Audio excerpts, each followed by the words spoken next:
சோர்ந்து போகிறவனுக்கு அவர் பலன் கொடுத்து சத்துவம் இல்லாதவனுக்கு சத்துவத்தை பெருக பண்ணுகிறார். மனிதர்கள் தேவனை விட எதை அதிகம் நேசிக்கிறார்களோ அல்லது தேவனை விட எதற்கு அதிகமாக பயப்படுகிறார்களோ அல்லது தேவனை விட எதற்கு அதிகம் சேவை செய்கிறார்களோ அதுதான் அவர்களுக்கு விக்கிரகமாக இருக்கிறது. அதை போலவே ஜெபத்திற்கும் வேதாகமத்தை வாசிப்பதற்கும் தடையாக வாழ்க்கையில் வரும் விரக்தியை குறித்தும் எச்சரிக்கையாய் இருக்க வேண்டும். அன்பின் பரலோக தகப்பனே, உமக்கு நாங்கள் கோடி ஸ்தோத்திரங்களை செலுத்துகிறோம்.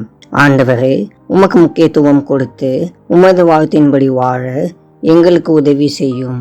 எங்கள் வாழ்க்கையில் அடிக்கடி வருகின்ற விரக்தியை இயேசுவின் நாமத்தில் விரட்டவும், வேதத்தை வாசிப்பதிலும் ஜெபிப்பதிலும் உறுதியுடன் நிலைத்திருக்கவும் கிருபை தாரும். இந்த நாளிலும் எங்கள் தேவைகளை சந்தியும். உம்முடைய பிரசன்னத்தால் வழி நடத்தும். இயேசுவின் மூலம் ஜெபிக்கிறோம் பிதாவே, ஆமேன்.